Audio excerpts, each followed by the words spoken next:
My name is Emma Thompson, and 3 months ago, I thought I understood everything about my family's legacy in Springfield, Ohio. My mother's final words were, "Give her everything, Emma. She deserves what was always hers." I assumed she meant my inheritance. I was wrong. When I discovered the hidden document sewn into her wedding dress, it revealed a 70-year-old crime that our entire family fortune was built upon. The moment I showed that paper to my relatives, two squad cars pulled into our driveway and handcuffs came out. If you've ever wondered how far family will go to protect their darkest secrets, you're about to find out why sometimes the most devastating truths come from the people we love most. Before we jump back in, tell us where you're tuning in from, and if this story touches you, make sure you're subscribed, because tomorrow I've saved something extra special for you.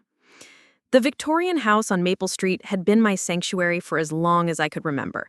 Its wraparound porch, painted a soft cream with forest green shutters, stood like a gentle giant among the newer ranch homes that had sprouted up around it over the decades. The house itself told the story of Springfield's evolution, from a bustling railroad town to a quiet community where everyone knew their neighbors and family businesses passed from generation to generation like treasured heirlooms. My mother, Margaret Thompson, had lived in that house for 53 years, first as a young bride, and later as the widow who refused every offer to sell despite the prime location just 2 blocks from Main Street. The real estate developers circled like vultures, especially in recent years as Springfield experienced its modest revitalization.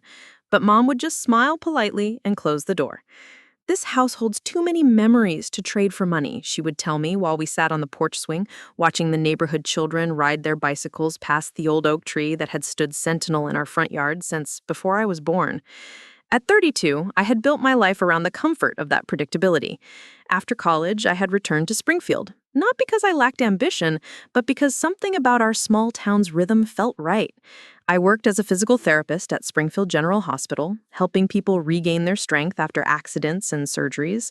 The work was rewarding in a way that felt genuine, and it allowed me to maintain the close relationship with my mother that had been the cornerstone of my existence since my father's death when I was 15. Mom had never remarried, though she certainly had opportunities. She was the kind of woman who drew people naturally. Warm, intelligent, with laugh lines that spoke of a life well lived, and eyes that seemed to understand whatever troubles you brought to her kitchen table. Instead of seeking another husband, she had poured her energy into maintaining the family business that my grandfather had started in 1952. Thompson's Hardware and Building Supply occupied a prime corner lot on Main Street, its red brick facade and hand-painted sign a beloved landmark that appeared in virtually every postcard and tourism brochure the city had produced over the past 30 years. The business had sustained our family through 3 generations, providing steady income and a respected place in the community. My grandfather, Thomas Thompson, had started with nothing more than a loan from First National Bank and a determination to serve the growing post-war population that was building new homes and expanding existing ones. By the time he passed the business to my father in 1978, Thompson's Hardware had become the go-to destination for contractors and homeowners throughout the county. When Dad died unexpectedly, Mom stepped into his role with a competence that surprised even those who had known her for years. What I loved most about our family story was its authenticity. We weren't wealthy, but we were comfortable. We hadn't built an empire, but we had created something sustainable and meaningful. Thompson's Hardware employed 12 people full-time, and Mom treated each of them like extended family. She knew about their children's school plays, their spouses' health problems, and their dreams of vacation destinations they hoped to visit someday. Every December, she hosted a Christmas party in the store's warehouse space, complete with homemade cookies and bonus checks that were always more generous than the employees expected. The house on Maple Street reflected that same thoughtful attention to relationships and community. Mom's garden was legendary among the neighborhood women, who would stop by throughout the growing season to admire her roses and ask for advice about their own struggling plants. She had a gift for coaxing beauty from ordinary soil, and her vegetable gardens supplied not only our table, but also several elderly neighbors who could no longer tend their own plots. The kitchen, with its vintage yellow appliances and checkered linoleum floors, served as an unofficial community center where neighbors gathered to share news, seek advice, and simply enjoy the company of someone who genuinely cared about their well-being. My relationship with Mom was unusual in its closeness, something I recognized even as a child. While my friends complained about their mother's rules and restrictions, I genuinely enjoyed spending time with mine. She had a way of treating me like a trusted confidant without burdening me with adult responsibilities beyond my years. When I was 8, she would let me help sort inventory at the hardware store, teaching me to read product codes and understand basic business principles. When I was 13 and struggling with adolescent insecurities, she would take me on long drives through the countryside, talking about everything and nothing until my problems seemed manageable again. Even as an adult, our weekly Sunday dinners were sacred. Every week, without fail, I would arrive at the house on Maple Street at 4 o'clock sharp, carrying flowers from the grocery store or a bottle of wine I thought she might enjoy. We would cook together, usually something that had been simmering in her mind all week, perhaps her famous pot roast with vegetables from the garden, or the chicken and dumplings that had been Dad's favorite. The ritual of preparation was as important as the meal itself, providing time to catch up on the week's events, discuss my work at the hospital, and listen to her stories about the characters who frequented the hardware store. Mom had an endless supply of tales about her customers, told with the affection of someone who genuinely found people fascinating rather than frustrating. There was Mrs. Patterson, who came in every Tuesday to buy a single screw or nail, clearly more interested in human interaction than hardware needs. There was Tom Briggs, the contractor who had been buying supplies from Thompson's Hardware and Building Supply for 30 years. He was a taciturn man who spoke little, but who would wait impatiently for Mom's unexpected customers to finish their stories before he approached the counter with his list of supplies. He also had the habit of dropping bags of homegrown tomatoes on the front porch of the house on Maple Street without calling ahead of time and without signing his name. Preparing and narrating this story took us a lot of time, so if you are enjoying it, subscribe to our channel. It means a lot to us. Now back to the story. Thompsons for 25 years and still asked Mom's opinion on every major purchase. And there was the steady stream of young couples buying their first homes, who Mom would guide through their renovation projects with the patience of a beloved teacher. What struck me most about these stories was Mom's remarkable memory for detail and her ability to track the complex relationships that connected virtually everyone in Springfield to everyone else. She knew which families had been in town for generations and which were newcomers trying to establish themselves. She understood the economic pressures facing different households and would sometimes extend credit to families going through temporary difficulties, though she never spoke of these arrangements directly. I would occasionally notice discrepancies in the store's books during my visits, but when I asked about them, she would simply smile and say that some things were more important than perfect accounting. The only shadow in our otherwise harmonious relationship was my mother's complicated dynamic with her siblings. Uncle David and Aunt Rebecca were her only remaining family, and while they maintained the appearance of close relationships, there were undercurrents of tension that I had never fully understood. Family gatherings, while frequent, often carried an edge of formality that seemed at odds with the warmth that characterized Mom's other relationships. Conversations would occasionally pause when I entered the room, and I would catch my relatives exchanging glances that suggested ongoing disagreements about topics I wasn't privy to. Uncle David, my mother's older brother, lived on the other side of town in a house that was considerably larger and more impressive than ours. He had made his money in real estate development, buying land on the outskirts of Springfield and building the subdivision homes that housed many of the town's newer residents. At 72, he maintained the bearing of a successful businessman, always impeccably dressed and quick to offer opinions about economic trends and investment opportunities. His daughter Ashley had followed him into real estate, though her focus was commercial properties and land acquisition for retail development. Aunt Rebecca, the youngest of the three siblings, had married well and moved to a sprawling ranch house on the lake that attracted wealthy retirees and summer residents. Her husband had owned a successful accounting firm before his death 5 years earlier, leaving her with substantial assets and a lifestyle that included winter trips to Florida and summer cruises through the Great Lakes. Her son Jake had never quite found his direction in life, drifting between various business ventures and investment schemes that promised quick returns but rarely delivered lasting success. The dynamic between Mom and her siblings had always puzzled me because it seemed so different from the easy relationships she cultivated with everyone else in her life. During family dinners, conversations would often center on business matters and financial decisions, with David and Rebecca offering advice that Mom would listen to politely but rarely implement. They frequently suggested that she was being too generous with employees, too casual about maximizing profits, and too sentimental about maintaining traditions that might be limiting the hardware store's growth potential. Margaret, you could double your revenue if you just modernize your inventory system and cut some of those unnecessary labor costs, David would say during our Easter dinner, gesturing with his fork for emphasis. Ashley's been looking at your property values, and that corner lot alone could support a much more profitable enterprise. Mom would nod thoughtfully and then change the subject to Rebecca's garden or David's latest golf score, deflecting their business advice with the same gentle firmness she used to redirect overly aggressive salespeople who visited the store.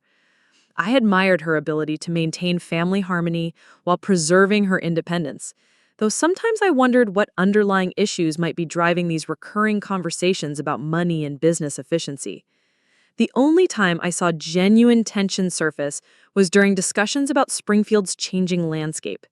As longtime residents watched farmland give way to strip malls and historic buildings get demolished for parking lots, different perspectives emerged about progress versus preservation. David and Ashley were generally supportive of development projects that brought new businesses and residents to the area, while Mom and I tended to favor approaches that maintained the town's character and supported existing community institutions. "You can't stop progress, Margaret," Rebecca would say when Mom expressed concerns about a proposed big box store that would compete directly with local businesses like ours. "People want convenience and competitive prices. Fighting change just makes you irrelevant." Mom would listen to these arguments with the same patient expression she wore when customers complained about prices or complained about product availability, but I could see the tightness around her eyes that suggested deeper feelings she wasn't expressing. After these family gatherings, she would often be quieter than usual during our drive home, lost in thoughts she didn't share even with me. Despite these undercurrents, I had no reason to suspect that anything was seriously wrong in our family relationships. The tensions seemed like normal sibling dynamics, perhaps intensified by the deaths of their parents and the responsibilities that came with aging. Mom appeared healthy and vibrant at 78, still working full-time at the hardware store and maintaining her house and garden with characteristic attention to detail. She had recently completed a full physical examination with Dr. Helen Carter, who had been our family physician for 15 years, and all of her test results had been reassuring. That's why the phone call on a Tuesday morning in March came as such a complete shock. I was at the hospital helping an elderly patient relearn basic mobility skills after a hip replacement surgery when my phone buzzed with an urgent call from Dr. Carter's office. The nurse's voice was professionally calm, but carried an underlying urgency that made my stomach clench with immediate fear. "Emma, we need you to come to the hospital immediately. Your mother was brought in by ambulance about 20 minutes ago. She's stable, but Dr. Carter wants to speak with you as soon as possible." The drive to Springfield General felt simultaneously endless and much too short. Part of me wanted to delay the conversation that waited there for me, while another part was desperate for information about what had happened to the woman who had been the most reliable constant in my life. When I finally reached the emergency department, Dr. Carter's expression told me everything I needed to know before she spoke a single word.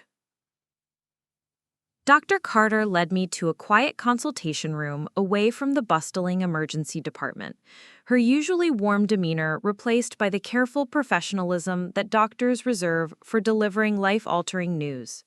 She had been treating our family for 15 years, had seen me through my teenage struggles, and celebrated my graduation from physical therapy school, which made the gravity in her expression all the more terrifying. "Emma, your mother suffered a massive stroke this morning while opening the store," she began, settling into the chair across from me with the deliberate movements of someone who had delivered countless similar conversations. "A customer found her collapsed behind the counter around 9:30. The paramedics got to her quickly, which likely saved her life, but the damage to her brain is extensive." The words seemed to float in the air between us, taking several seconds to penetrate the fog of disbelief that had descended over me. Stroke, brain damage. These were medical terms I used professionally every day, helping patients recover from exactly these types of injuries. Yet hearing them applied to my mother felt like listening to a foreign language. What does that mean exactly? I heard myself ask, though my voice sounded strange and distant. Will she recover? Can she speak? Dr. Carter's pause lasted only a few seconds, but it stretched like an eternity. She's conscious and alert, which is encouraging. Her speech is affected but not completely impaired. However, Emma, I need you to understand that this type of stroke typically indicates underlying vascular disease that we hadn't detected in her recent examinations. Her condition is serious, and while we're doing everything we can to stabilize her, the next 24 to 48 hours will be critical. The clinical explanation felt inadequate for the magnitude of what was happening. This was my mother, the woman who had never missed a day of work in 30 years, who tended her garden every morning before sunrise, who still climbed ladders to reach high shelves at the hardware store despite my regular protests about safety. The idea that her body had betrayed her so suddenly and completely seemed impossible to reconcile with the vibrant person I had shared dinner with just 3 days earlier. "Can I see her?" I asked, though I wasn't sure I was ready for whatever version of my mother waited in that hospital room. Dr. Carter nodded and led me through the maze of corridors that connected the emergency department to the intensive care unit. The familiar antiseptic smell and rhythmic beeping of monitors should have been comforting, given my daily work environment, but instead they felt ominous, like a soundtrack for the worst day of my life. When we reached room 314, Dr. Carter paused with her hand on the door handle. "She's been asking for you constantly," she said quietly. "Her speech is slurred and she tires easily, but her mind is clear. She seems very concerned about something beyond her medical condition. Has she mentioned any worries lately about business matters or family issues?" I shook my head, though even as I did, I remembered the subtle tensions during our last few family gatherings and the way Mom had seemed more preoccupied than usual during our recent Sunday dinners. "Nothing specific. Why do you ask?" "She's been repeating something about needing to tell you something important before it's too late. It might just be the stress of the situation, but I wanted you to be prepared." Nothing could have prepared me for seeing my mother in that hospital bed. She looked impossibly small, surrounded by machines and monitors, her usually perfect silver hair disheveled against the stark white pillowcase. The left side of her face showed the telltale drooping of stroke damage, and when she turned toward the sound of the door opening, her smile was lopsided but undeniably filled with relief. "Emma," she said, her voice thick and slightly slurred but clear enough to understand.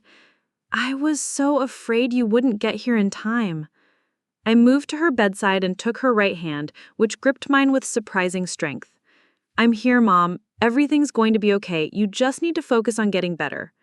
She shook her head with obvious frustration, struggling to form words that seemed to be fighting against the damage to her brain. "No time for that. Need to tell you something. About the family. About the business. About what your grandfather really did." The urgency in her voice was unmistakable, and I could see the effort it took for her to speak clearly.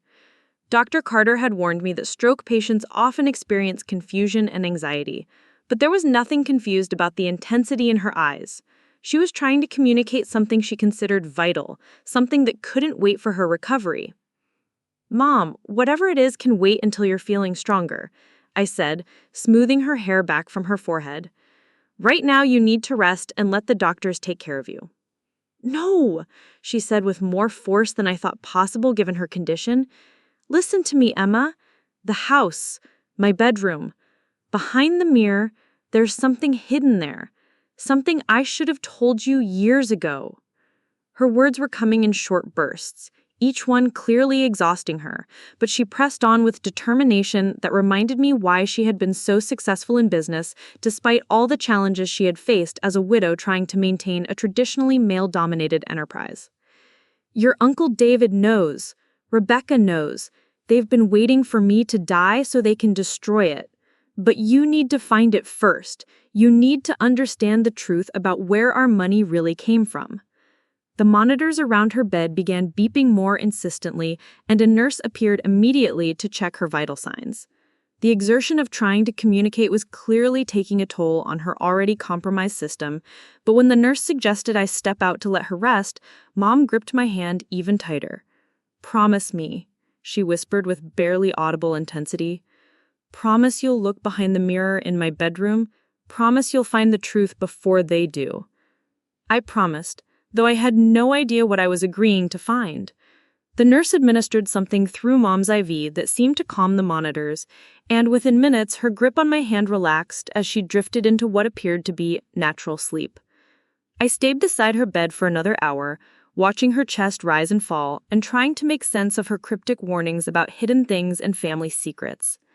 The next 18 hours passed in a blur of medical consultations, insurance paperwork, and phone calls to notify family members and close friends about Mom's condition. Uncle David and Aunt Rebecca arrived within hours of my call, bringing with them the same mixture of genuine concern and barely concealed anxiety about business implications that had characterized their recent interactions with Mom. They sat vigil in the ICU waiting room, speaking in hushed tones about medical decisions and the need to ensure continuity of operations at the hardware store. "We'll need to contact the insurance company about temporary management arrangements," David said while we waited for the latest update from Dr. Carter. "The store can't just sit empty indefinitely, and there are payroll obligations to consider." Ashley arrived that evening with a folder of documents related to business insurance and emergency protocols, approaching the crisis with the same methodical efficiency she brought to her real estate transactions. "I've already spoken with the bank about temporary access to the business accounts," she announced to the assembled family. "And I think we should consider hiring a management company to handle daily operations until Margaret recovers." Their practical approach to the situation should have been reassuring, but something about their immediate focus on business logistics felt premature, given that Mom was still fighting for her life just down the hall. I found myself wondering why they seemed so prepared for this type of emergency, why they had such detailed knowledge of Mom's financial arrangements, and why they were moving so quickly to assume control of decisions that legally belonged to her as long as she remained competent. Jake, Rebecca's son, seemed as uncomfortable as I was with the rapid pace of planning that was taking place around us. He had always been the most laid-back member of the family, content to drift along the edges of family gatherings without asserting strong opinions about business or financial matters. But that evening, I noticed him watching his mother and uncle with an expression that suggested he was seeing something that troubled him. "Maybe we should wait to see how Aunt Margaret responds to treatment before we start making major decisions about the business," he suggested during one particularly intense discussion about insurance protocols and management contracts. Rebecca's response was sharp and immediate. "We can't afford to be sentimental about this, Jake. The hardware store employs 12 people who depend on their paychecks. Margaret would want us to act responsibly to protect their livelihoods." The conversation continued around me, but I found myself thinking about Mom's urgent warnings about hidden things and family secrets. Her words had been too specific and too insistent to dismiss as stroke-induced confusion, yet I couldn't imagine what kind of secret could be significant enough to warrant such desperate communication from a hospital bed. By the second day, Mom's condition had stabilized enough for her to have longer periods of wakefulness, though her speech remained significantly impaired and she tired quickly during conversations. The medical team was cautiously optimistic about her chances of survival, but realistic about the likelihood of significant permanent disabilities that would prevent her from returning to her previous level of independence and activity. During one of her more alert periods, I was alone with her when she again brought up the subject of the hidden item in her bedroom. This time, her words were clearer and her urgency even more pronounced. "Emma, did you look yet? Behind the mirror?" I had to admit that I hadn't. Between the hospital vigil and the administrative demands of her medical crisis, I hadn't found time to visit the house on Maple Street, let alone search for mysterious hidden objects that might or might not exist. "I will, Mom, but can you tell me what I'm looking for? What is it that's so important?" She glanced toward the door of her hospital room as if checking to make sure we weren't being overheard, then leaned closer to me with obvious effort. "A document from 1962. It explains everything about the land, about the family that lived there before, about what your grandfather did to get that corner lot for the store." Her revelation hit me like a physical blow. The corner lot where Thompson's Hardware had stood for 70 years was the foundation of our family's financial stability and community reputation. The idea that there might be something questionable about how we had acquired that property challenged everything I thought I knew about our family's integrity and my grandfather's character. "What kind of document?" I asked, though I wasn't sure I wanted to know the answer. "Proof," she whispered. "Proof that we stole it. Proof that a family lost their home because of lies your grandfather told to the city council. Proof that I've been trying to make it right for 40 years, but David and Rebecca don't want anyone to find out." The monitors around her bed began their insistent beeping again, and I could see that the effort of explaining was exhausting her limited energy reserves. But before the nurse arrived to check on the commotion, Mom managed one more crucial piece of information. "The McKinnon family," she said with crystal clarity, "Irish immigrants, 5 children, lost everything when the city claimed their property for commercial development. Your grandfather knew they didn't speak English well enough to fight the proceedings, so he made sure the paperwork was filed before they understood what was happening." A nurse appeared and gently suggested that Mom needed rest, but not before she gripped my hand one final time with desperate intensity. "Find Sarah McKinnon," she whispered so quietly I had to lean close to hear her. "She's still alive, 93 years old, living in the assisted care facility on Elm Street. I've been sending her money every month for 20 years, but it's not enough. It's never been enough to make up for what we took from her family." The pieces of the puzzle were beginning to form a picture that horrified me. If Mom was telling the truth, our family's prosperity had been built on the systematic theft of another family's property, orchestrated by my grandfather and covered up by subsequent generations. The hardware store that I had always viewed as a symbol of honest work and community service was actually the product of fraud that had destroyed another family's American dream. That evening, I finally drove to the house on Maple Street, using the key that Mom had always insisted I keep for emergencies. The familiar rooms felt different in the gathering darkness, as if the revelation about our family's hidden history had changed the fundamental character of a space that had always represented safety and comfort. I climbed the stairs to Mom's bedroom with a mixture of determination and dread, uncertain what I would find, but committed to honoring the promise I had made to her. The mirror she had mentioned was an antique piece that had hung above her dresser for as long as I can remember, a heavy oval glass in an ornate Silver frame that had belonged to her own mother. I had always assumed it was simply a family heirloom with sentimental value, but as I carefully lifted it from its mounting hooks, I discovered that it concealed a small wall safe built into the space between the studs. The safe was old-fashioned, with a simple combination lock that looked like it hadn't been opened in years. I stood there for several minutes, holding the mirror and staring at the safe, knowing that whatever was inside would likely change my understanding of my family's history forever.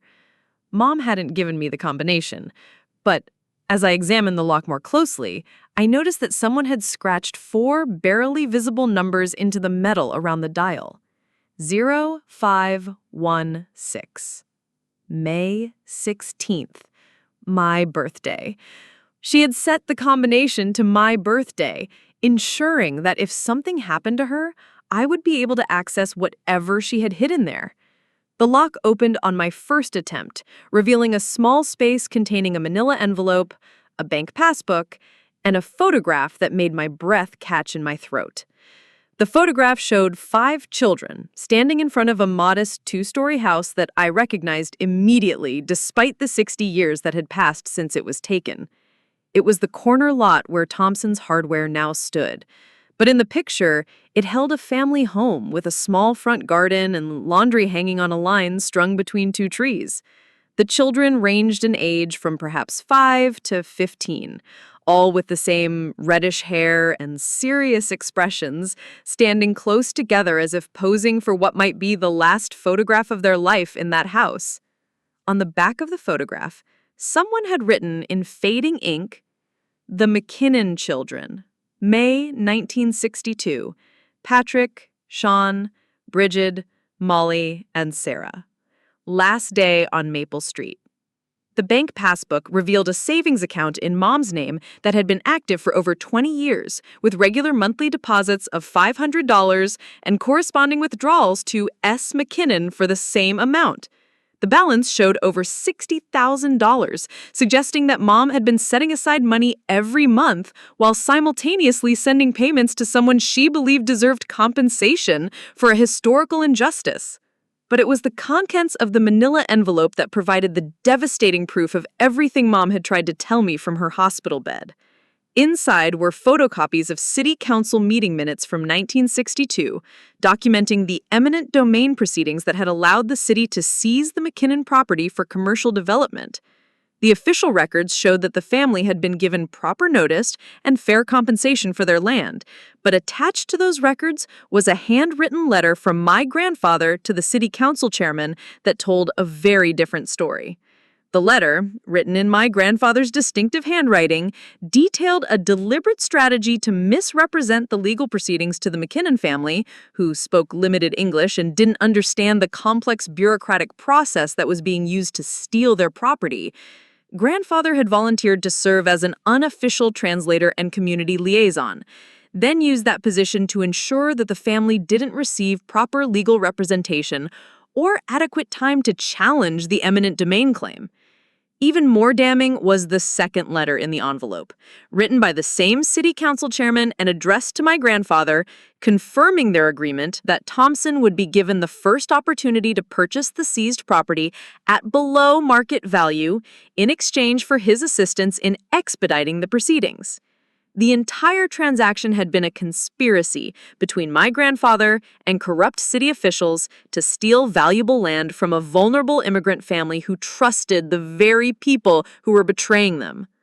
The final document in the envelope was a copy of a police report filed by Patrick McKinnon, the eldest son in the photograph, alleging fraud and seeking investigation into the circumstances of his family's eviction. The report was dated 6 months after the eminent domain proceedings, suggesting that the family had eventually understood what had been done to them, but attached to it was a notation indicating that the complaint had been dismissed without investigation due to insufficient evidence and lack of credible witnesses. As I sat on Mom's bed, surrounded by evidence of a 70-year-old crime that had provided the foundation for everything I believed about my family's integrity, I began to understand the weight that my mother had been carrying for decades. She had discovered the truth about our grandfather's actions, had been quietly trying to make amends through her monthly payments to Sarah McKinnon, and had been protecting the secret from family members who would likely destroy the evidence rather than face the consequences of our grandfather's crimes. The next morning, I drove to Sunset Manor on Elm Street, the assisted living facility that catered to Springfield's elderly residents who needed support with daily activities but didn't require full nursing care. The building was a converted Victorian mansion that had been carefully updated to provide modern amenities while maintaining its historic character, surrounded by gardens that reminded me of Mom's meticulous attention to her own flowers and vegetables. Finding Sarah McKinnon required only a brief conversation with the front desk staff, who directed me to the sunroom where she spent most of her mornings reading and working on crossword puzzles. At 93, she was a tiny woman with pure white hair and bright blue eyes that held an alertness that belied her advanced age. When I introduced myself as Margaret Thompson's daughter, her expression shifted to a mixture of wariness and curiosity that suggested she understood exactly why I might be seeking her out. "Your mother's in the hospital," she said without preamble, her voice carrying a slight Irish accent that became more pronounced as she continued speaking. "I heard about her stroke from one of the nurses here. How is she doing?" The fact that she already knew about Mom's condition surprised me, until I realized that in a town the size of Springfield, medical emergencies involving prominent community members would naturally become common knowledge within days. What surprised me more was the genuine concern in her voice, as if she and Mom had maintained some kind of relationship beyond the monthly financial payments. "She's stable, but the doctors say she'll likely have permanent disabilities," I replied, settling into the chair across from her small table. "Mrs. McKinnon, I need to ask you about something. My mother told me about the monthly payments she's been sending you, and I found some documents in her house that explain why. Sarah McKinnon's expression didn't change, but I could see her hands tighten slightly around the pen she had been using for her crossword puzzle. So you know then about what your grandfather did to my family? I know what the documents say happened in 1962. I know that my family's business was built on land that was stolen from yours. And I know that my mother has been trying to make some kind of amends for the past 20 years. She nodded slowly, as if she had been expecting this conversation for decades and was relieved that it was finally happening. Your mother is a good woman, Emma. When she first came to see me 23 years ago, I thought she was just another Thompson trying to buy my silence. But she wasn't. She was trying to do what she could to make things right, even though nothing could really fix what was taken from us. The weight of Sarah McKinnon's words settled over me as I began to understand the full scope of what my family had inherited along with the financial benefits of my grandfather's crime. This wasn't just about money or property. It was about the destruction of another family's future and the decades of consequences that had followed that original act of theft. Can you tell me what really happened? I asked. I want to understand what my family did to yours. Sarah McKinnon set down her pen and looked out the window toward the downtown area where Thompson's Hardware had stood for 70 years on the foundation of her family's stolen dreams. When she began to speak, her voice carried the weight of a story that had been waiting 7 decades to be fully told to someone who might finally be ready to hear the complete truth. Sarah McKinnon's weathered hands traced the edge of her crossword book as she gathered her thoughts, and I could see decades of carefully controlled emotion flickering across her features. The sunroom at Sunset Manor felt suspended in time as she prepared to share a story that had shaped the trajectory of 2 families for over 70 years. We came to Springfield in 1954, she began, her Irish accent becoming more pronounced as she slipped into memories that were clearly as vivid today as they had been 7 decades ago. My father, Seamus McKinnon, had heard about opportunities in American manufacturing towns, places where a man willing to work hard could build something for his children. He saved for 3 years to bring us across the ocean, sold everything we owned in County Cork, and arrived with enough money to put it down payment on that little house on what's now the corner where your family's store stands. She paused, looking through the window toward downtown Springfield as if she could still see the neighborhood as it existed in her childhood. It wasn't much of a house by American standards, but to us it was a palace. 2 stories, a small garden where Mama could grow vegetables, and enough space for all 5 of us children to have proper beds instead of sharing pallets on the floor like we'd done back in Ireland. The image of the house from the photograph I'd found came alive as Sarah described the life her family had built there. Her father had found work at the railroad yard, loading and unloading freight cars that brought goods through Springfield on their way to larger cities. Her mother took in laundry and mending from neighbors, working late into the evening by lamplight to earn extra money that went into a coffee tin hidden behind the kitchen stove. Papa had dreams, Sarah continued, her voice growing stronger as she immersed herself in the memories. He wanted to open his own business eventually, maybe a small grocery store that could serve the other immigrant families who were starting to settle in Springfield. He'd study English every night after work, practicing with my older brother Patrick, who picked up the language faster than any of us. Papa would say that in America, if you worked hard enough and learned enough, you could become anything you wanted to be. The tragic irony of her father's faith in American opportunity wasn't lost on either of us as Sarah continued her story. The McKinnon family had embodied everything that was supposed to make the immigrant experience successful. Strong work ethic, commitment to education, respect for their neighbors, and absolute faith in the legal and social systems that governed their new country. Your grandfather seemed like an answer to our prayers when he first introduced himself, Sarah said, her tone carrying a bitterness that had clearly not diminished over the decades. Thomas Thompson presented himself as a successful local businessman who wanted to help new families get established in the community. He spoke to Papa about business opportunities, offered advice about dealing with local officials, and even helped Patrick find a better job at the hardware distribution warehouse. I found myself leaning forward, dreading what I knew was coming, but needing to understand exactly how my grandfather had positioned himself to betray the trust of people who considered him a friend and mentor. The first sign of trouble came in early 1962. Papa received a notice from the city council about some kind of property assessment, written in legal language that none of us could fully understand. When he asked your grandfather to help translate the official terminology, Thomas assured him it was just routine paperwork, something about updating property values for tax purposes.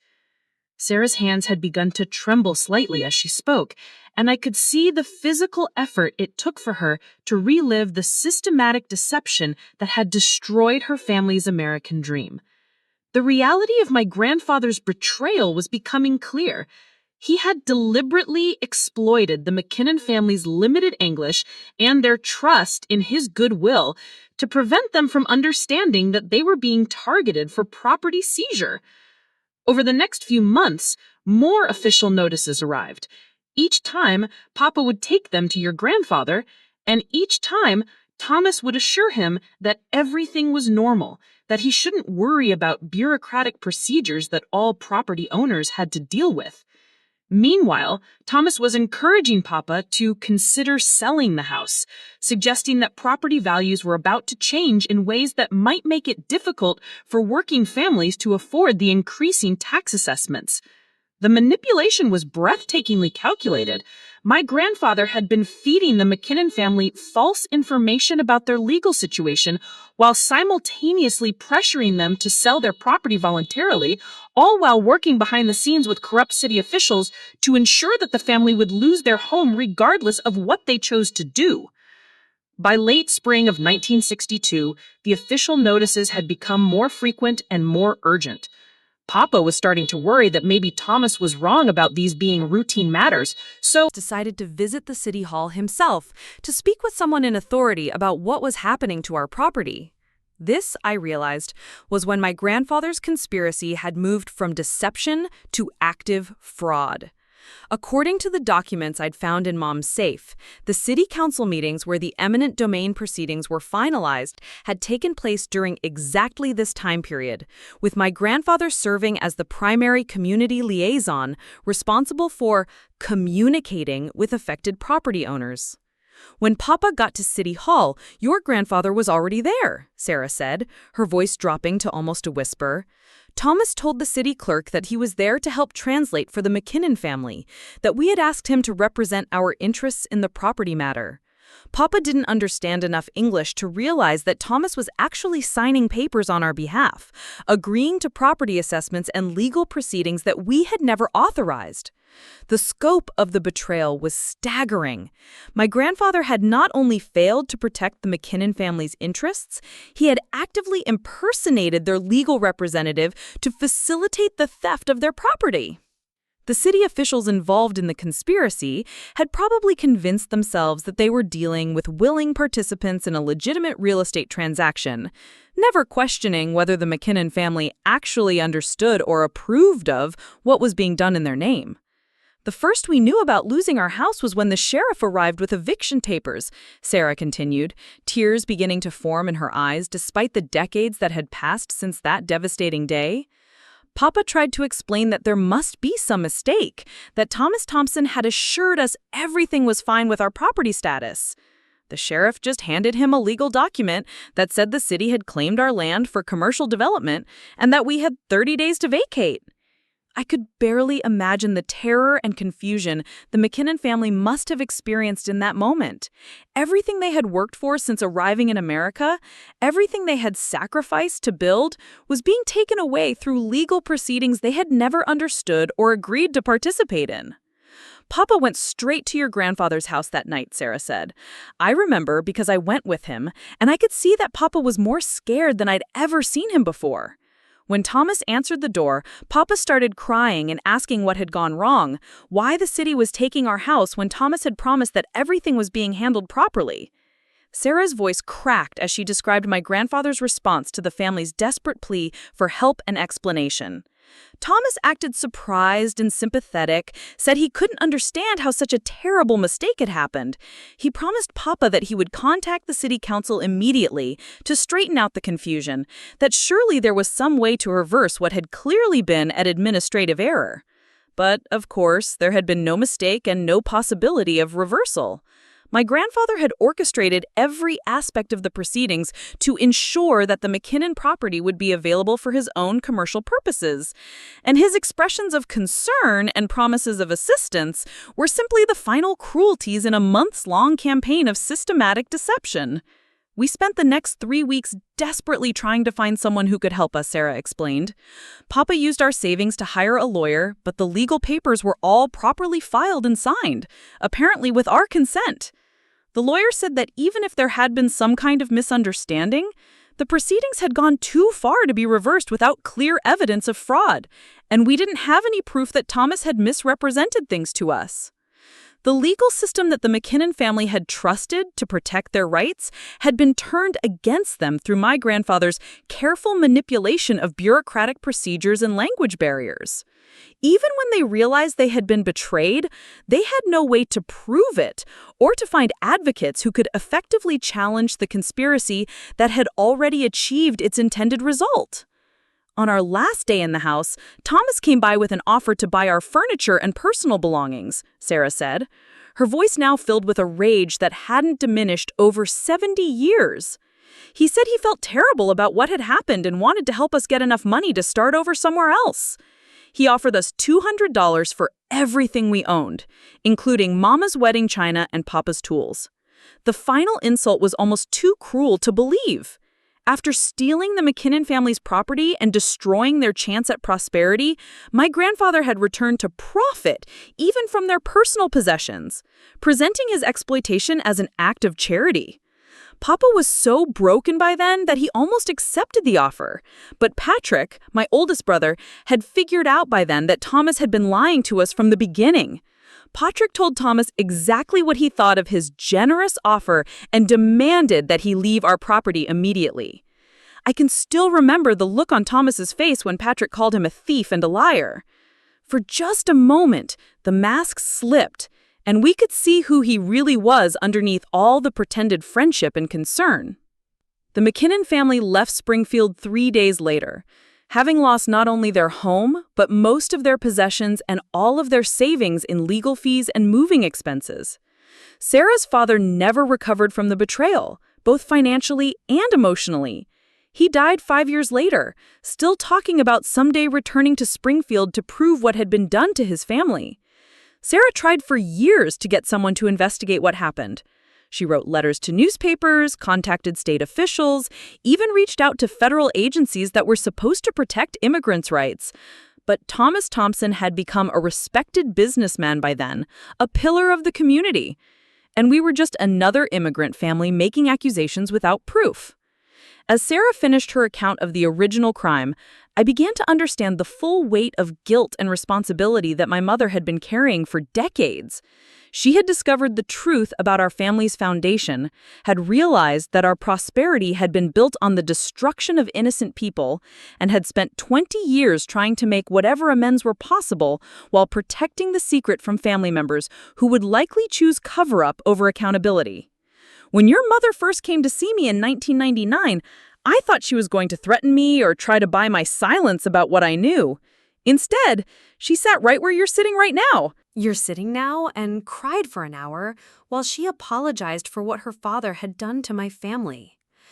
The image of my mother, then 55 years old and at the height of her business success, weeping over crimes committed by previous generations was both heartbreaking and inspiring. She could have chosen to ignore the truth or rationalize that she wasn't responsible for her father's actions, but instead she had acknowledged the debt and committed herself to whatever restitution was possible.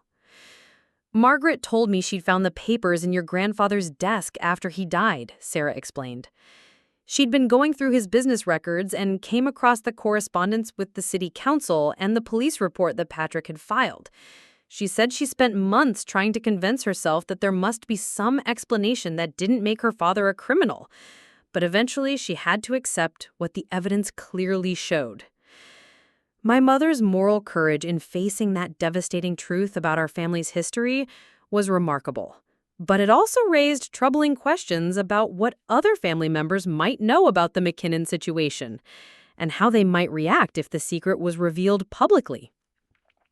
Did she ever mention whether Uncle David or Aunt Rebecca knew about what happened in 1962? I asked. Sarah's expression darkened. Your mother was convinced that David knew, at least partially. He'd been working in real estate development for decades, and she thought it was suspicious that he'd never questioned how your grandfather had managed to acquire such prime commercial property so cheaply. Rebecca might not have known the details, but Margaret believed she suspected something was wrong about the family's financial foundation. This revelation added a new dimension to the family tensions I'd observed over the years. If Uncle David and Aunt Rebecca had suspected or known about the McKinnon situation, their periodic pressure on Mom to maximize profits and modernize operations might have been motivated by more than simple business considerations. They might have been trying to distance the family from any practices or arrangements that could eventually lead to uncomfortable questions about our historical conduct. Your mother made me promise never to tell anyone else about our conversations or the payments she was sending me, Sarah continued. She said she was working on a plan to make fuller restitution eventually, but that she needed time to figure out how to handle the legal and family complications that would come with publicly acknowledging what your grandfather had done. The monthly payments of $500 that I'd discovered in Mom's bank records were clearly just a placeholder, a temporary measure to provide some assistance to Sarah McKinnon, while Mom developed a more comprehensive plan for addressing the historical injustice. But Mom's stroke had interrupted whatever long-term strategy she had been developing, leaving me to inherit both the secret and the responsibility for deciding how to respond to it. As I prepared to leave Sunset Manor that afternoon, Sarah McKinnon reached across the table and placed her hand over mine. Your mother is a good woman, Emma. She's been carrying a burden that wasn't really hers to carry, trying to fix something that her father broke before she was even born. Whatever you decide to do with what you've learned today, remember that Margaret Thompson has been the only member of your family to acknowledge that what happened to us was wrong. The drive back to Springfield General Hospital gave me time to process the full scope of what I had learned and to begin considering the impossible choices that lay ahead of me. The evidence of my grandfather's crimes was clear and undeniable, but revealing that truth would destroy not only my family's reputation, but also the livelihoods of the 12 employees who depended on Thompson's hardware for their income.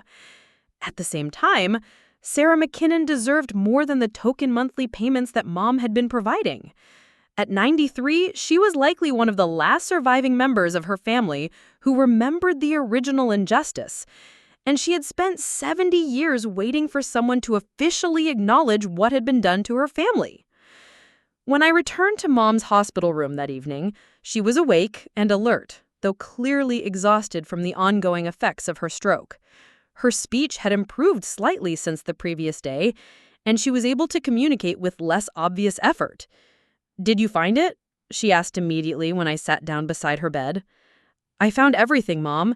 The documents, the bank records, the photograph of the McKinnon children, and I went to see Sarah McKinnon this afternoon." Mom's expression shifted to one of profound relief mixed with anxiety. "What did she tell you?"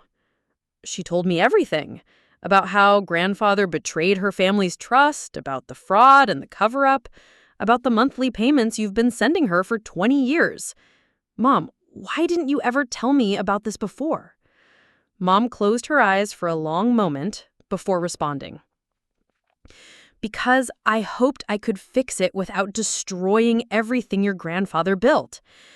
I thought if I could save enough money over time, maybe I could buy property somewhere and deed it to Sarah, or set up some kind of trust fund that could provide real compensation without having to admit publicly what happened in 1962.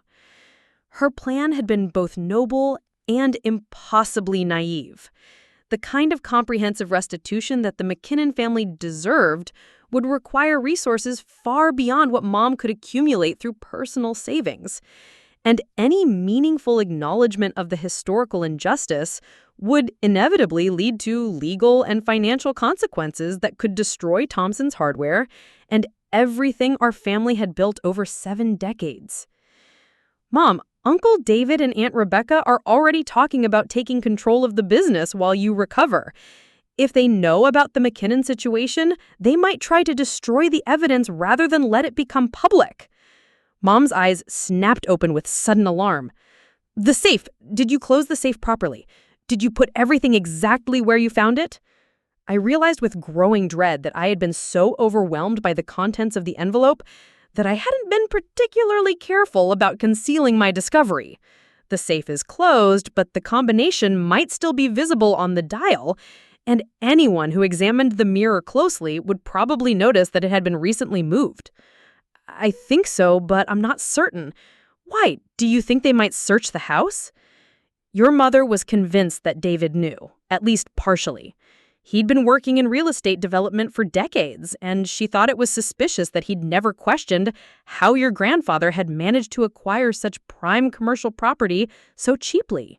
Rebecca might not have known the details, but Margaret believes she suspected something was wrong about the family's financial foundation. You're sitting now and cried for an hour while she apologized for what her father had done to my family. The image of my mother, then 55 years old and at the height of her business success, weeping over crimes committed by previous generations, was both heartbreaking and inspiring. She could have chosen to ignore the truth or rationalize that she wasn't responsible for her father's actions, but instead she had acknowledged the debt and committed herself to whatever restitution was possible. Margaret told me she'd found the papers in your grandfather's desk after he died, Sarah explained. She'd been going through his business records and came across the correspondence with the city council and the police report that Patrick had filed. She said she spent months trying to convince herself that there must be some explanation that didn't make her father a criminal, but eventually she had to accept what the evidence clearly showed. My mother's moral courage in facing that devastating truth about our family's history was remarkable, but it also raised troubling questions about what other family members might know about the McKinnon situation and how they might react if the secret was revealed publicly. Did she ever mention whether Uncle David or Aunt Rebecca knew about what happened in 1962? I asked. Sarah's expression darkened. Your mother was convinced that David knew, at least partially. He'd been working in real estate development for decades, and she thought it was suspicious that he'd never questioned how your grandfather had managed to acquire such prime commercial property so cheaply. Rebecca might not have known the details, but Margaret believed she suspected something was wrong about the family's financial foundation. This revelation added a new dimension to the family tensions I'd observed over the years.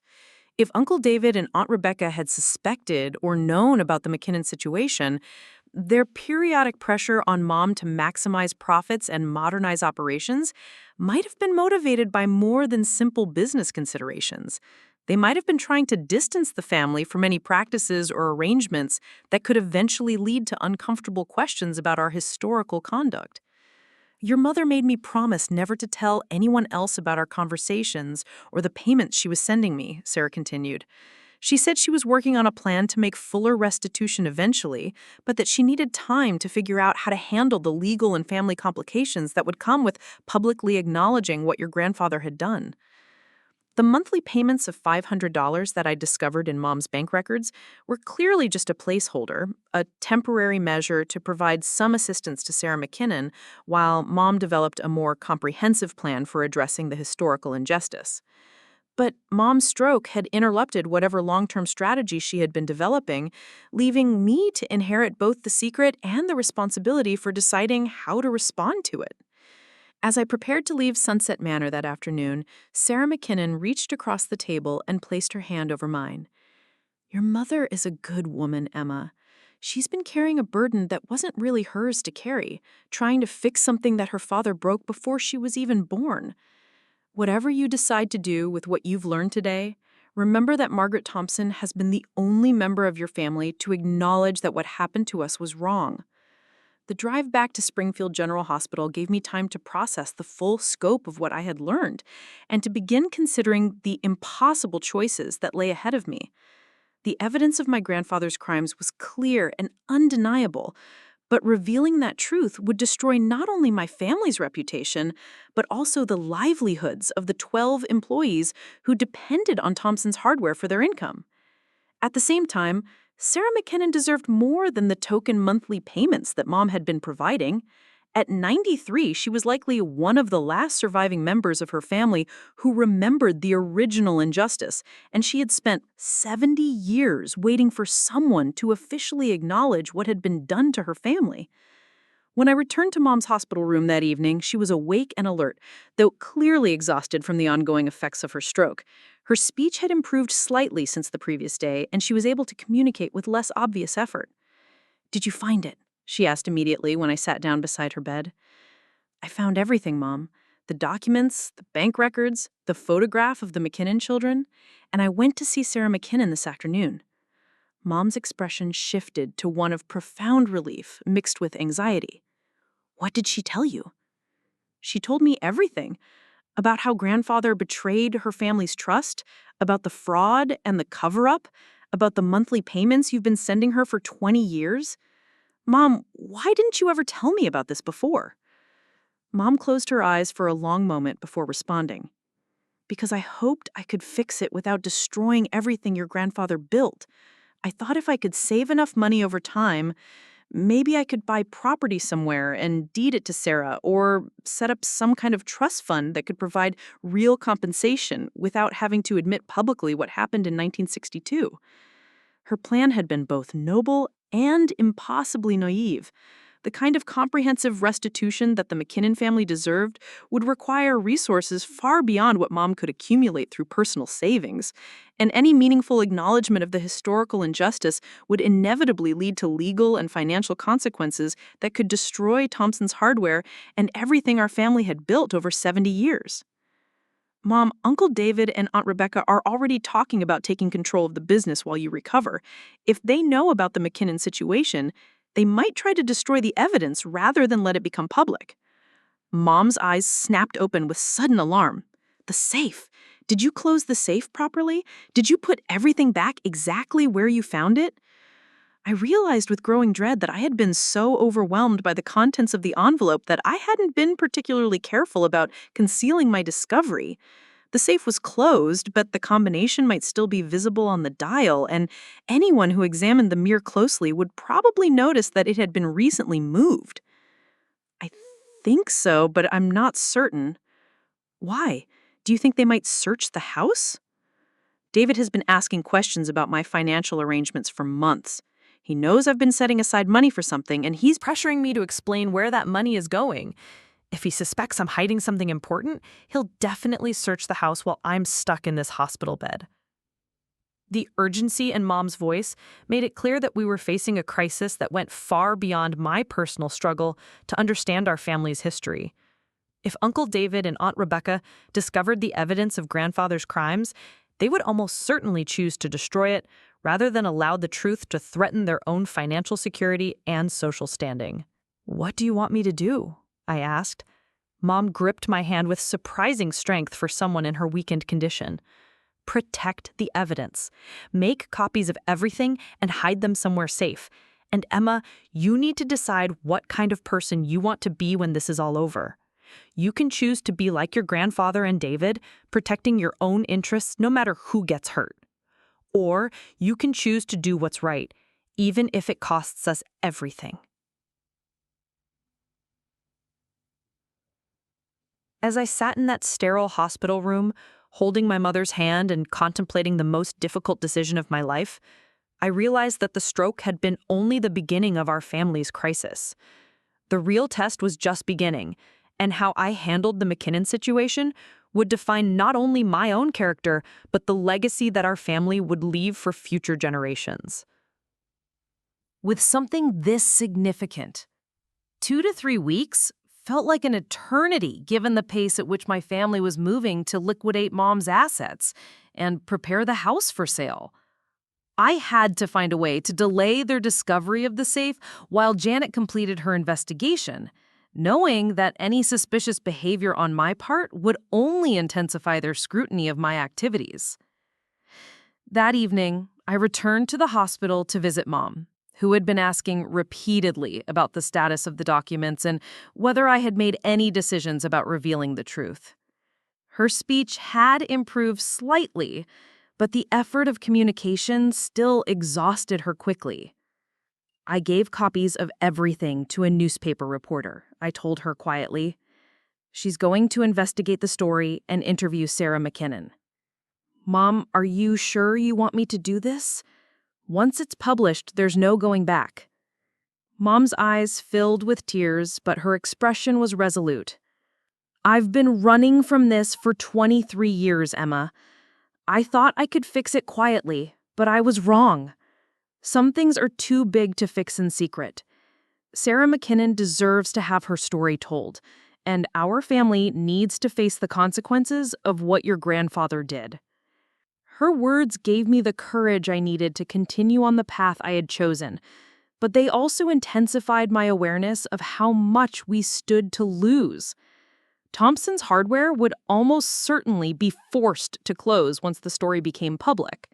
The employees who had worked there for decades would lose their jobs. Our family's reputation in Springfield would be permanently destroyed. And the financial consequences of potential lawsuits and restitution claims could bankrupt all of us. The next few days passed in a blur of activity as I tried to maintain normal routines while secretly coordinating with Janet Morrison on her investigation. She had already conducted a preliminary interview with Sarah McKinnon, who had provided detailed testimony that corroborated every aspect of the documentary evidence. The Springfield city clerk had also located the original 1962 council meeting minutes, which showed clear evidence of the conspiracy my grandfather had orchestrated. The legal implications of the story are staggering, Janet told me during one of our clandestine meetings at a coffee shop on the outskirts of town. The statute of limitations has expired for most of the criminal charges, but there could still be civil liability issues related to unjust enrichment and property rights. Your family might be legally obligated to provide compensation to the McKinnon estate. The prospect of legal restitution was both terrifying and appropriate. If our family's wealth had been built on stolen property, then returning that wealth to its rightful owners was the only ethical response to our grandfather's crimes. But the practical reality of such restitution would mean losing everything we had spent 70 years building. Meanwhile, the pressure from Uncle David and Aunt Rebecca to finalize the sale of Mom's house was becoming increasingly intense. Ashley had found a buyer willing to pay full asking price for a quick closing, and the family was eager to complete the transaction before any complications could arise. We need to clear out Margaret's personal belongings this weekend, David announced during one of our family meetings at the hospital. The new owners want to take possession in 2 weeks, and we can't afford any delays that might jeopardize the sale. I knew that clearing out Mom's belongings would inevitably lead to the discovery of the safe behind the mirror. Once they found the hidden compartment, they would realize that important documents were missing and would demand explanations that I couldn't provide without revealing my cooperation with the newspaper investigation. I'd like to handle Mom's bedroom myself, I said, trying to sound casual despite my racing heart. There are some very personal items there that I think she'd want me to deal with privately. Rebecca's expression immediately became suspicious. What kind of personal items? We need to make sure that anything of value is properly documented for estate purposes. Just some letters and photographs, things that have sentimental value but probably no monetary worth. David leaned forward with the calculating expression that had made him successful in real estate development. Emma, you've been spending an awful lot of time at the house lately. Is there something you're not telling us about Margaret's personal affairs? The directness of his question caught me off guard, and I could feel my face flushing with the telltale signs of deception. I just want to make sure that Mom's privacy is respected during this process. She's always been very careful about her personal papers. Ashley and Rebecca exchanged glances that suggested they had already discussed their suspicions about my behavior. Maybe we should all go through the house together, Ashley suggested. That way we can make sure nothing important gets overlooked. I realized that I was rapidly running out of time and options. Janet Morrison's investigation was still at least a week away from publication, but my family was clearly preparing to take complete control of the house within days. If they discovered the safe and found it empty, they would demand explanations that I couldn't provide without revealing my cooperation with the newspaper investigation. That night, I made a decision that would accelerate everything beyond the point of no return. I called Janet Morrison and told her that we needed to move up the publication timeline regardless of whether her investigation was completely finished. My family is about to discover that I've taken the documents. If they realize what I've done before your story is published, they'll do everything they can to discredit the evidence and intimidate Sarah McKinnon into silence. Janet was quiet for a long moment as she considered the implications of rushing such an important story. I can have a preliminary version ready for publication in 3 days, she finally said. It won't have all the background research I wanted to include, but it will have the core facts and Sarah McKinnon's testimony. Once it's published, your family won't be able to suppress the story, even if they discover what you've done. 3 days. I had 3 days to maintain the charade that nothing had changed while Janet prepared to publish the most explosive story in Springfield's modern history. 3 days to keep my family from discovering the empty safe. 3 days before everything I had known about my life would be permanently altered. The weekend arrived with Uncle David, Aunt Rebecca, Ashley, and Jake all descending on the house to begin the final clearing process. They had rented a large dumpster and hired a moving company to handle furniture and other valuable items that would be sold or donated. I arrived early, hoping to maintain some control over the process, but it quickly became clear that they had planned this operation with military precision. Emma, why don't you start with the kitchen and dining room? Rebecca suggested in a tone that was more command than request. Ashley and I will handle the bedrooms, and David and Jake can take care of the basement and garage. My heart pounded as I realized that they were deliberately excluding me from the bedroom where the safe was hidden. This wasn't a random division of labor. It was a coordinated effort to prevent me from interfering with their search of Mom's most private spaces. For the next 2 hours, I worked mechanically through Mom's kitchen cabinets and dining room furniture while listening for sounds from upstairs that would indicate the discovery of the safe. The house filled with the chaos of multiple people sorting through 70 years of accumulated possessions. But I was acutely aware of every footstep and conversation from the direction of Mom's bedroom. The call came just after noon. "Emma, could you come upstairs for a moment?" Ashley's voice carried a false casualness that made my stomach clench with dread. I climbed the stairs slowly, knowing that the confrontation I had been dreading was about to begin. When I reached Mom's bedroom, I found David, Rebecca, and Ashley standing around the antique mirror, which had been removed from the wall and placed carefully on the bed. The safe was clearly visible, its door hanging open to reveal the empty interior. "Interesting hiding place," David said without looking at me. "Your mother always was creative about security arrangements. The question is, what was she hiding here, and where is it now?" The three of them stood in a semicircle, blocking my exit from the room, their expressions ranging from suspicious to openly hostile. Jake lingered in the doorway, looking uncomfortable, but clearly part of whatever intervention they had planned. "I don't know what you're talking about," I said, though my voice sounded weak and unconvincing even to myself. Rebecca stepped closer, her perfectly manicured fingernails tapping against her folded arms. "Emma, we've known for months that Margaret was hiding something significant from the family. The monthly bank transfers, the secretive meetings, the way she deflected questions about her financial arrangements. We assumed it was some kind of affair or maybe early dementia, but this suggests something much more serious. Ashley held up her phone, which displayed a photograph of the safe's interior, showing scratches and wear patterns that indicated regular use over many years. This safe has been opened frequently, probably for decades. Whatever was stored here was important enough for your mother to access it regularly and significant enough for someone to remove it recently. David's tone became more threatening as he stepped forward. Emma, we need to know what you found in the safe and what you've done with it. If Margaret was involved in something illegal or embarrassing, we have a right to protect the family's interests before it becomes public knowledge. The irony of his words was staggering. Here was my Uncle David demanding to know about illegal activities so he could cover them up, when the evidence I had found proved that our entire family fortune was built on systematic fraud and theft. His concern wasn't about justice or accountability. It was about preserving the benefits of crimes committed by previous generations.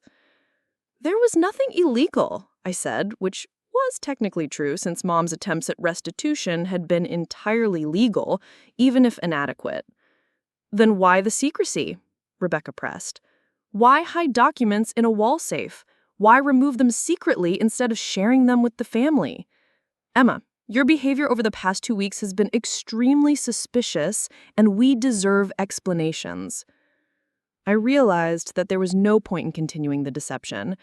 Janet Morrison's story would be published in less than 72 hours, and once it appeared in the Springfield Herald, every secret I was trying to protect would become public knowledge anyway.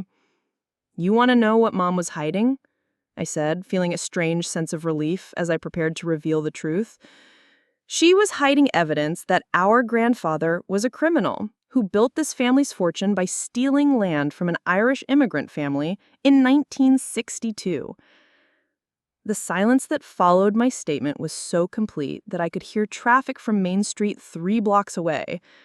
David's face went through several color changes as he processed what I had said, while Rebecca and Ashley exchanged glances that suggested this revelation was both shocking and somehow not entirely unexpected. That's ridiculous, David said, but his voice lacked conviction. Thomas Thompson was a respected businessman who built his company through hard work and legitimate business practices. I pulled out my phone and showed them one of the photographs I had taken of the correspondence between our grandfather and the corrupt city council chairman. Your respected businessman was also a fraud who conspired with corrupt city officials to steal property from a family that trusted him to protect their interests.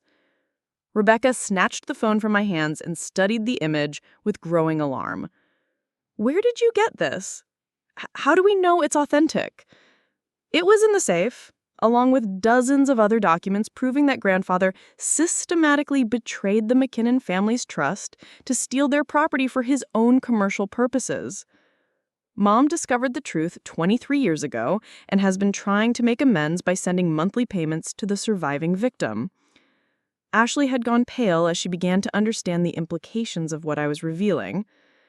Emma, please tell me you haven't shared this information with anyone outside the family. I've given copies of everything to a newspaper reporter who's been investigating the story for the past 2 weeks. It's going to be published in the Springfield Herald this Wednesday. The explosion of anger and panic that followed my announcement was everything I had expected and more. David began shouting about family loyalty and legal liability, while Rebecca demanded to know how I could betray my own relatives for the sake of people who had been dead for decades. Ashley immediately began making phone calls to lawyers and public relations specialists, trying to find ways to suppress or discredit the story before it could be published. "You've destroyed us," David said when he finally regained enough composure to speak in complete sentences. "Do you have any idea what this will do to our family's reputation, to the business, to our ability to continue living in this community?" "What about what grandfather's crimes did to the McKinnon family?" I replied. "Sarah McKinnon is 93 years old and still alive, still waiting for someone to apologize. Acknowledge that her family was robbed of everything they had worked for in America." Rebecca's laugh was bitter and completely without humor. You're worried about a 93-year-old woman who probably doesn't even remember what happened 70 years ago? Emma, you've chosen to destroy your own family for the sake of ancient history that has nothing to do with our current lives. But it did have everything to do with our current lives. Every dollar we had earned from Thompson's hardware, every advantage we had gained from owning prime commercial real estate, every benefit we had derived from our grandfather's supposed business acumen had been built on the systematic destruction of another family's dreams. The McKinnon family had been denied 70 years of prosperity and opportunity so that we could enjoy advantages we had never earned. This isn't about ancient history, I said. This is about acknowledging that our wealth was stolen and returning it to the people it was stolen from. Mom understood that, which is why she spent 20 years trying to make amends. David's expression shifted from anger to calculation as he began to consider damage control strategies. How much does this reporter know? Is the story definitely going to be published, or is there still time to negotiate some kind of arrangement? The story is going to be published, I said firmly. Sarah McKinnon has already been interviewed and the documentary evidence is irrefutable. Springfield is going to learn the truth about how Thompson's hardware was really founded. Ashley ended her phone call and turned to face the family with obvious desperation. I've spoken with 3 different lawyers and they all say the same thing. If this story is published with the evidence Emma described, we're looking at potential civil lawsuits, criminal investigations, and financial liability that could bankrupt all of us. Then we need to find a way to discredit the story before it's published, Rebecca said, with the cold determination that had always characterized her approach to problems. Emma, you're going to call this reporter and tell her that you made a mistake, that the documents were forgeries, or that you misunderstood what they meant. I'm not going to do that, I replied. The McKinnon family deserves justice, and I'm not going to help cover up grandfather's crimes anymore. David stepped closer, his voice dropping to a threatening whisper. Emma, you need to understand something. If this story destroys our family's business and reputation, you'll be just as affected as the rest of us. You'll lose your inheritance, your community standing, and probably your job at the hospital once people learn that you're connected to a major financial scandal. I understand the consequences, I said, but some things are more important than money or reputation. Sarah McKinnon spent 70 years waiting for justice, and I'm not going to be the person who denies it to her for another day. The confrontation continued for another hour, with various family members alternating between threats, bribes, and emotional appeals designed to convince me to suppress the story. They offered to increase the monthly payments to Sarah McKinnon, to establish a scholarship fund in the family's name, to make anonymous donations to immigrant assistance organizations. Anything except publicly acknowledging our grandfather's crimes and accepting responsibility for the wealth we had built on stolen property. But I had already made my choice, and no amount of pressure or persuasion was going to change my mind. When I finally left the house on Maple Street that afternoon, I knew it would be the last time I would be welcome there as a member of the Thompson family. 3 days later, the Springfield Herald published Janet Morrison's story under the headline, Local Business Empire Built on 1962 Land Theft Scheme.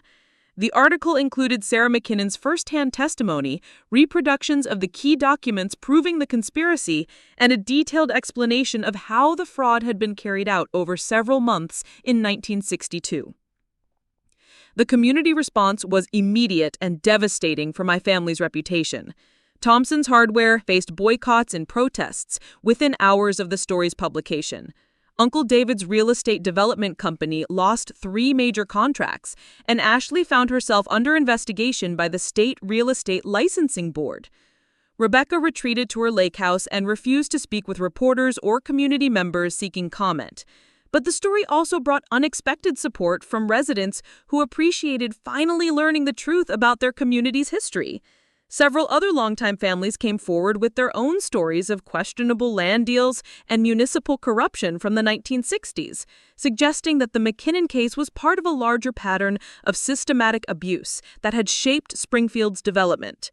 Most importantly, Sarah McKinnon finally received the public acknowledgement she had been waiting for since 1962. The Springfield City Council issued a formal apology for the government's role in the conspiracy, and a legal foundation was established to provide restitution not only to the McKinnon estate, but to other families who had been similarly victimized during the urban renewal period. The financial consequences for my family were severe but manageable. Thompson's hardware was sold to pay restitution claims, and the proceeds from Mom's house went toward her medical expenses and additional compensation for Sarah McKinnon. I lost my inheritance and faced years of legal complexity, but I gained something more valuable: the knowledge that I had chosen justice over comfort and truth over loyalty. 6 months after the story was published, I visited Sarah McKinnon at Sunset Manor for what would be our final conversation. At 94, her health was declining rapidly, but her mind remained sharp, and her spirit seemed lighter than it had been during our previous meetings. I never thought I'd live to see the day when someone would finally admit what your grandfather did to my family, she told me as we sat in the same sunroom where I had first heard her story. Your mother was a good woman who tried to make things right, but you're the one who had the courage to tell the truth when it mattered. Sarah McKinnon died peacefully 3 weeks later, surrounded by the great-grandchildren of siblings who had survived the family's forced exile from Springfield. Her obituary in the Springfield Herald described her as a survivor of institutional injustice who lived to see historical wrongs acknowledged and addressed. As for my own family, the relationships that were damaged by my decision never fully recovered. Uncle David and Aunt Rebecca maintained minimal contact with me, primarily through lawyers handling the ongoing legal proceedings related to restitution claims. Moved to another state to rebuild her real estate career away from the scandal's shadow. Jake, surprisingly, reached out after several months to express admiration for my choice, saying it had made him reconsider his own values and priorities. Mom's condition stabilized enough for her to understand what had happened and to express pride in my decision to honor her original intentions. She lived for 2 more years in the care facility, long enough to see the McKinnon Memorial established in downtown Springfield, and to know that her 20-year effort to make amends had finally achieved its intended purpose. The house on Maple Street was eventually purchased by a young immigrant family who had no knowledge of its complicated history. I drive by occasionally and see children playing in this same garden where Mom once grew vegetables for her elderly neighbors, and I think about how the cycles of justice and injustice continued to shape our communities in ways we rarely fully understand. The experience taught me that family loyalty and moral courage are not always compatible, and that sometimes the most loving thing you can do for people you care about is to refuse to protect them from the consequences of choices they made long before you were born. The truth about the McKinnon family had been buried for 70 years, but it had never really disappeared. It just waited for someone with the integrity to bring it into the light, regardless of the personal cost. Today, I work as a victim advocate, helping families navigate the legal and emotional challenges of seeking justice for historical wrongs. The skills I developed during my own family's crisis have proven valuable in supporting others who face similar choices between loyalty and accountability. It's meaningful work that allows me to honor both my mother's memory and the McKinnon family's legacy. Sometimes people ask me whether I regret my decision to reveal my family's crimes, whether I wish I had chosen to protect our prosperity and reputation instead of pursuing justice for people I had never met. The answer is always the same. I regret that it took 70 years for the truth to emerge. But I'm proud that when the opportunity came to make things right, I found the courage to do what my conscience demanded. The McKinnon family story is finally part of Springfield's official history, taught in local schools and remembered in the memorial that bears their name. Their suffering was acknowledged, their dignity was restored, and the truth about their treatment became a catalyst for broader conversations about justice and accountability that continue to shape our community today. In the end, my mother's dying words guided me toward the most important decision of my life. When she said, "Give her everything," she wasn't just talking about material possessions or financial restitution. She was asking me to give Sarah McKinnon the truth, the acknowledgement, and the justice that had been denied to her family for 7 decades. That gift, once given, changed not only Sarah McKinnon's final years, but also the moral foundation upon which my own life would be built. The winter following the newspaper revelations brought an unexpected visitor to my small apartment on the outskirts of Springfield. I had moved there after losing the family home and needing something affordable on my reduced income as a patient advocate. The knock on my door came on a Tuesday evening in February, and when I opened it, I found myself face to face with a woman in her 60s who bore a striking resemblance to the children in the old photograph I had discovered in Mom's safe.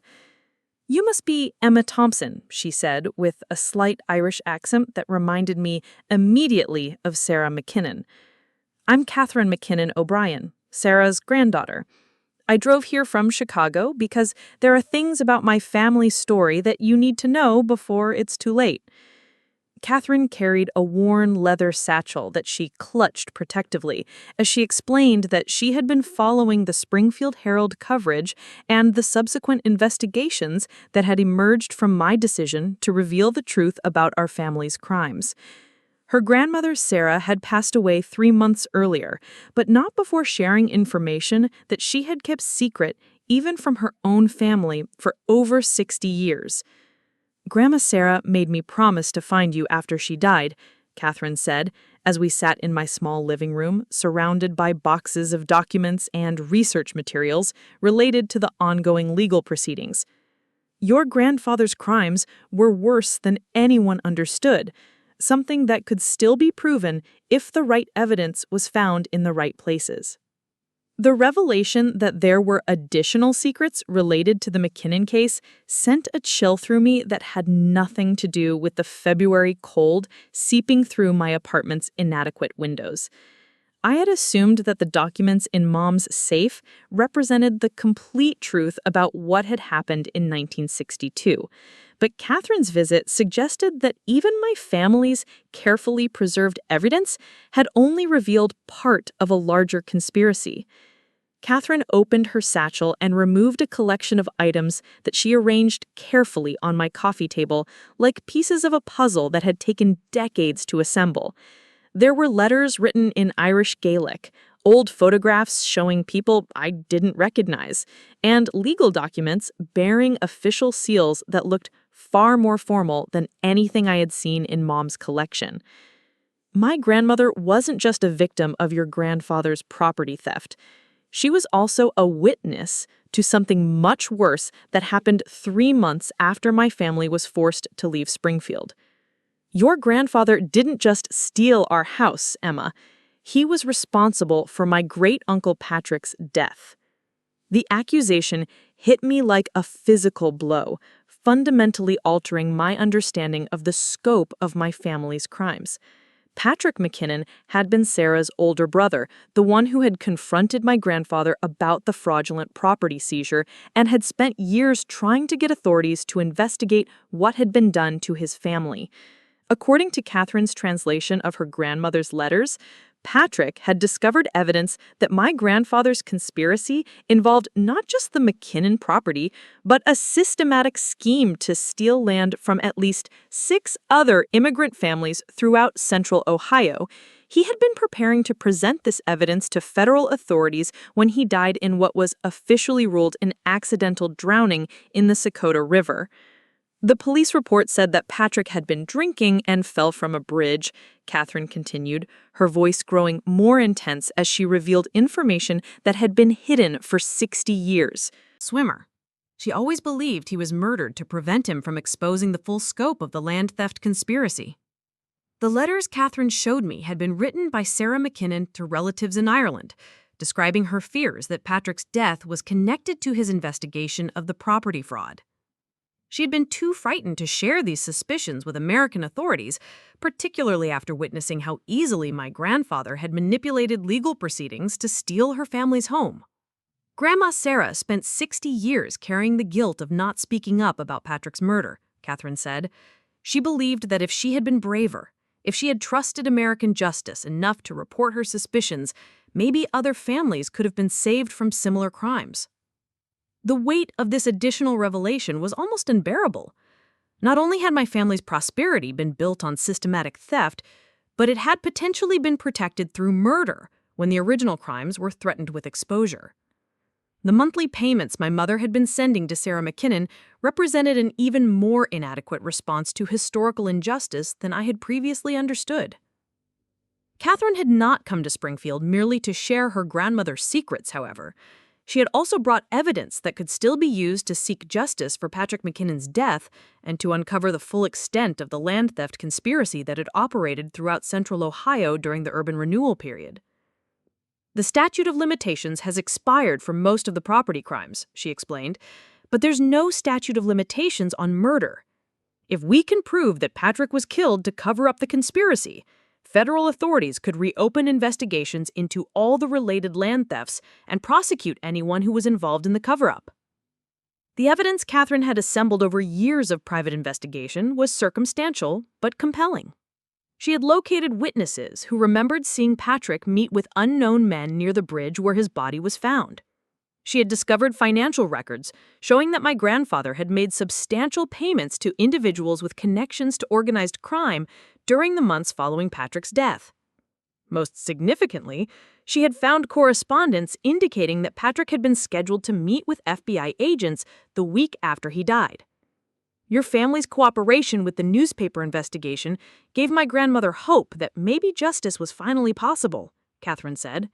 She made me promise that if anything happened to her, I would contact you and share everything she had kept hidden. She believed that you were the only Thompson with enough integrity to help finish what she and Patrick had started in 1962. The decision Catherine was asking me to make was even more complicated than the choice I had faced when I first discovered the documents in Mom's safe. Revealing evidence of potential murder would not only destroy what remained of my family's reputation, but could also trigger criminal investigations that might result in prosecutions of people who were still alive and involved in covering up the conspiracy. Uncle David's recent release from federal prison meant that he could face additional charges if evidence of murder was confirmed. Other Springfield business leaders and city officials who had benefited from the land theft scheme could also be prosecuted if Catherine's evidence led to expanded federal investigations. At the same time, Patrick McKinnon deserved justice just as much as Sarah McKinnon had. If he had been murdered to protect my grandfather's criminal enterprise, then allowing that crime to remain hidden would perpetuate the same institutional failures that had enabled the original property thefts. "What exactly are you asking me to do?" I said, though I suspected I already knew the answer. Catherine reached into her satchel and produced a business card for Agent Maria Rodriguez, a federal investigator who specialized in cold case murders involving organized crime.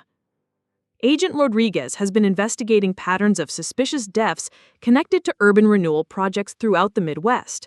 She's particularly interested in cases where property theft conspiracies may have involved violence to silence potential witnesses. The business card felt like it weighed 1,000 pounds as I held it in my hands. Calling Agent Rodriguez would set in motion another chain of investigations and revelations that would consume years of my life and create new enemies among people who thought the McKinnon matter had been settled by the newspaper coverage and civil restitution payments. "I need time to think about this," I told Catherine, though part of me knew that I would ultimately make the same choice I had made when I first discovered the documents in Mom's safe. Justice delayed was still justice denied, regardless of how inconvenient or dangerous the pursuit of truth might be for my own life. Catherine stayed in Springfield for 3 days, during which time we met with several historians and legal experts who confirmed that her evidence was substantial enough to warrant federal investigation. Dr. Patricia Williams, who had been studying patterns of urban renewal corruption, was particularly excited by the connections between Patrick McKinnon's death and similar suspicious incidents in other Ohio cities. If Patrick McKinnon was murdered to cover up property theft conspiracy, it suggests that these weren't isolated local crimes, but part of a coordinated regional network, Dr. Williams explained during a meeting at her university office. That would make it a federal racketeering case with implications that extend far beyond individual property seizures. The prospect of being involved in exposing a multi-state criminal conspiracy was both terrifying and compelling. My experience with the original McKinnon revelation had taught me that speaking truth about institutional corruption, even decades after the fact, could create positive changes that protected other vulnerable people from similar exploitation. On Catherine's final evening in Springfield, we drove to the memorial that had been erected to honor the families displaced during urban renewal. Standing in front of Sarah McKinnon's name etched in bronze, I thought about the promise her grandmother had extracted from Catherine and the responsibility that was now being passed to me. Patrick never got to see justice for what was done to our family, Catherine said as we stood in the cold February air. But maybe he can finally rest in peace if the truth about his death helps prevent other families from being destroyed by people who think immigrants are expendable. Ultimately resulted in prosecutions that reached into the highest levels of Ohio's political and business establishments. The evidence Catherine had preserved, combined with advanced forensic techniques that hadn't been available in 1962, proved that Patrick McKinnon had been murdered by associates of a regional crime syndicate that had been systematically exploiting urban renewal programs to steal property from immigrant families. My grandfather had been a local facilitator in a much larger criminal enterprise that had operated across multiple states for over a decade. The federal investigation led to indictments of 12 individuals, including 2 former mayors, a federal judge, and several business leaders who had participated in or benefited from the conspiracy. Uncle David, already serving his sentence for tax evasion, was charged with conspiracy to commit murder and received an additional 15-year prison term. More importantly for the families who had been victimized, the investigation resulted in the identification of over 40 properties that had been stolen through fraudulent urban renewal proceedings. A federal restitution fund was established to provide compensation not only to surviving victims, but also to the descendants of families who had been displaced or harmed by the conspiracy. Catherine McKinn O'Brien became the public face of the victims' families, working with federal prosecutors and victims' rights advocates to ensure that the restitution process was fair and comprehensive. Her grandmother's courage in preserving evidence for 60 years had made justice possible not only for the McKinnon family, but for dozens of other families who had suffered similar losses. The personal cost of my continued cooperation with federal authorities was significant. The expanded investigation brought renewed media attention and death threats from people who wanted the truth to remain buried. I was forced to relocate twice and lived under federal protection for several months while the most dangerous suspects were being apprehended. But the experience also brought unexpected connections with other families whose lives had been shaped by institutional corruption and systematic exploitation. I met descendants of displaced families from Cleveland, Toledo, Cincinnati, and other cities where similar conspiracies had operated. Their stories of generational trauma and delayed justice helped me understand that my family's crimes were part of a much larger pattern of systematic wealth transfer from vulnerable populations to established power structures. 5 years after Catherine's first visit to my apartment, the Federal Restitution Fund had distributed over $50 million to families who could prove they had been victimized by the urban renewal conspiracy. Educational programs had been established in multiple states to teach about this aspect of American history. Legal reforms had strengthened protections for immigrant families facing displacement or exploitation. Most significantly for me personally, the experience of working with federal investigators and victims advocates had led to opportunities to help other families seeking justice for historical injustices. I had become a specialist in locating evidence of institutional corruption and helping families navigate the complex legal and bureaucratic processes involved in seeking accountability for systematic wrongdoing. The work was demanding and often emotionally draining, requiring me to learn about countless examples of exploitation and betrayal while helping families process trauma that had been passed down through generations. But it also provided a sense of purpose and meaning that connected directly to the choice I had made when I first discovered the documents in my mother's safe. On the 10th anniversary of my mother's stroke, I returned to Springfield to visit her grave and to speak at a community event honoring the families who had been victimized during the urban renewal period. The city had been transformed by the revelations that had emerged from my family's hidden documents, with new leadership committed to transparency and immigrant rights. Standing at my mother's graveside, I reflected on the words that had started this entire journey. Give her everything. She deserves what was always hers. At the time, I had thought Mom was talking about financial inheritance or property rights, but I now understood that she had been asking me to give Sarah McKinnon something much more valuable and enduring. She had been asking me to give Sarah the truth, the acknowledgement, and the justice that had been denied to her family for 70 years.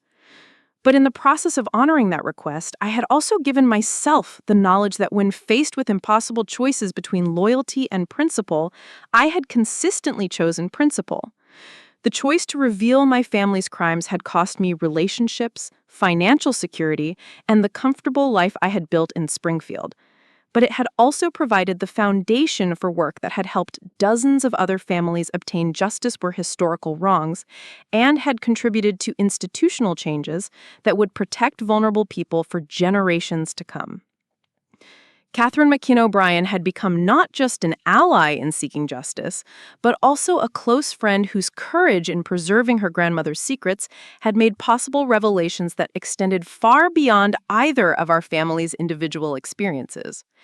Her willingness to trust me with evidence that could have been dangerous to reveal had demonstrated the same kind of moral courage that my mother had shown in preserving the original documents. The memorial in downtown Springfield had grown to include names of families from across Ohio who had been victimized by the urban renewal conspiracy.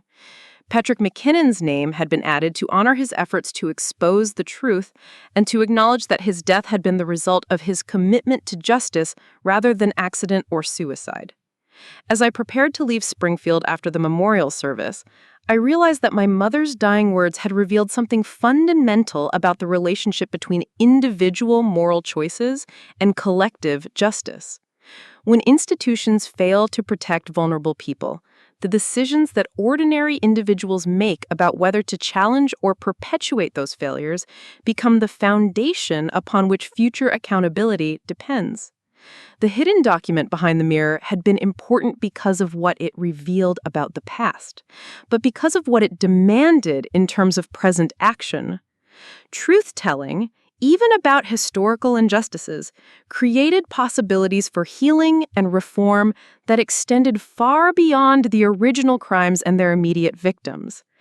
In giving Sarah McKinnon everything she deserved, acknowledgement, justice, and dignity, I had also given myself the knowledge that when faced with impossible choices between loyalty and principle, I had consistently chosen principle.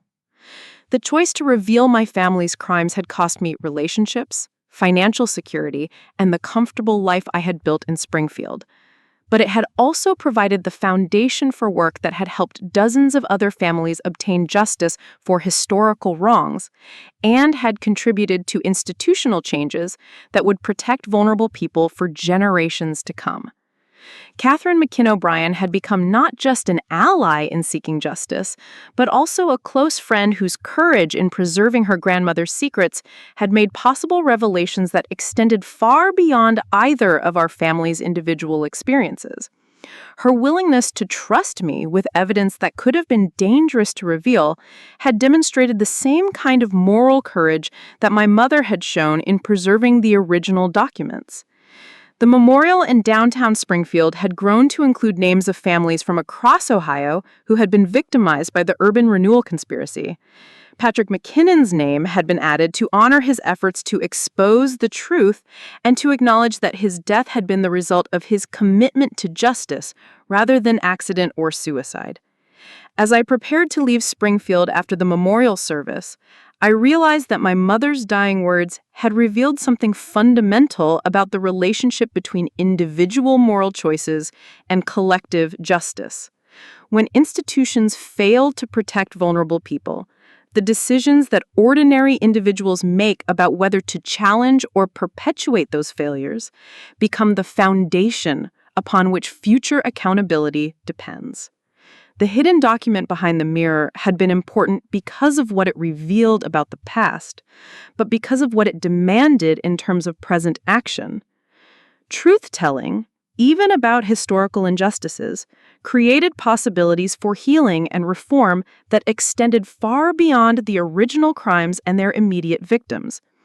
In giving Sarah McKinnon everything she deserved, acknowledgement, justice, and dignity, I had also given myself the knowledge that when faced with impossible choices between a loyalty and principle, I had consistently chosen principle. The choice to reveal my family's crimes had cost me relationships, financial security, and the comfortable life I had built in Springfield. But it had also provided the foundation for work that had helped dozens of other families obtain justice for historical wrongs, and had contributed to institutional changes that would protect vulnerable people for generations to come. Up next, you've got 2 more standout stories right on your screen.